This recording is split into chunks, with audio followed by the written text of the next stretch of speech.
Shalom jemaat yang dikasihi Tuhan. Hari ini kita akan belajar kisah Roh Kudus yang bekerja sesuai dengan agendanya. Ya, dalam Kisah Para Rasul 10 diceritakan ada seorang perwira tentara Italia yang bernama Cornelius. Dia orang yang saleh, dia percaya kepada Allah Yehova. Ya, dia penganut agama Yudaisme. Padahal dia bukan orang Israel. Dan hidupnya saleh. Dia mengamalkan kebenaran Tuhan. Dan dia memiliki hati yang penuh dengan kemurahan hati, sehingga dia sering memberi sedekah kepada orang-orang Yahudi yang sedang kekurangan pada saat itu. Kemudian malaikat Tuhan datang dan mengatakan begini, kesalehanmu dan sedekahmu sudah sampai kepada Tuhan. Dan Tuhan ingin kamu untuk memanggil Petrus untuk berbicara kepada kamu. Utuslah orang untuk panggil Petrus. Dia ada di rumah Simon penyamak kulit. Kemudian diutuslah orang. Dan sementara orang ini berjalan dan sudah mendekati rumah Simon penyamak kulit, Petrus mengalami penglihatan. Dia ketika itu lapar dan Tuhan membentangkan satu kain dan di situ ada binatang-binatang yang bisa dimakan, dipotong, Tuhan suruh potong, makan gitu ya.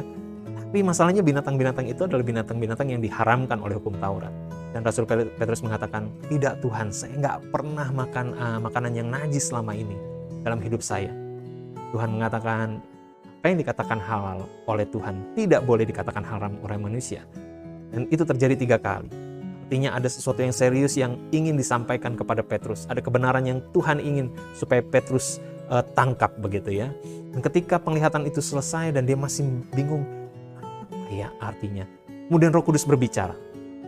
Ada 3 orang yang mencari engkau, temui mereka dan pergilah bersama dengan mereka. Singkat cerita, Petrus pergi bersama dengan mereka dan ketemu dengan Cornelius.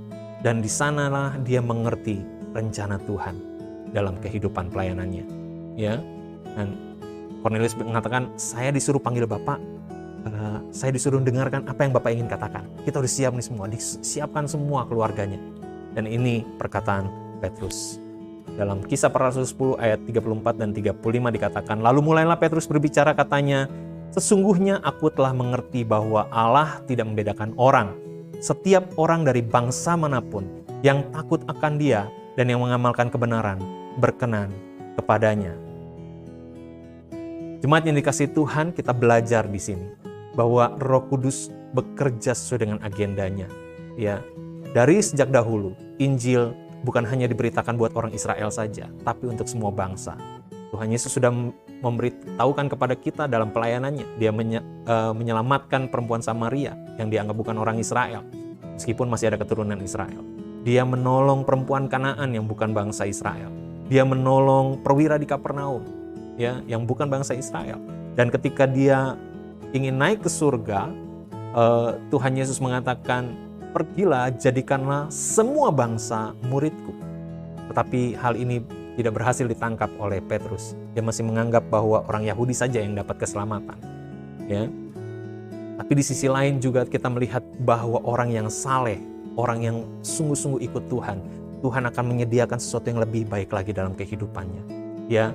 Dan pada saat itu Cornelius bukan hanya percaya, dia langsung dipenuhi oleh kuasa Roh Kudus sehingga dia berkata-kata dalam bahasa roh. Tuhan Yesus dapat memakai kehidupan kita. Roh Kudus bisa bekerja dalam kehidupan kita sesuai dengan agendanya. Sementara dia mengerjakan agendanya melalui kehidupan kita, kita pun bisa diubahkan. Seperti Petrus, pikirannya diubahkan. Ternyata Injil bukan untuk orang Yahudi saja, tapi juga untuk semua bangsa. Kita pun dapat diubahkan dalam banyak hal dalam kehidupan kita. Oleh karena itu saya mengajak kita semua, yuk mari bekerja.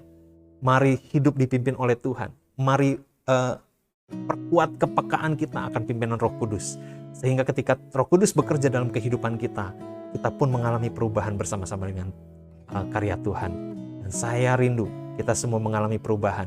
Saya rindu kita semua dipakai oleh Tuhan. Dan saya rindu rancangan Tuhan terjadi dalam kehidupan di dunia ini melalui kehidupan kita. Tuhan Yesus memberkati kita semua. Haleluya. Amin.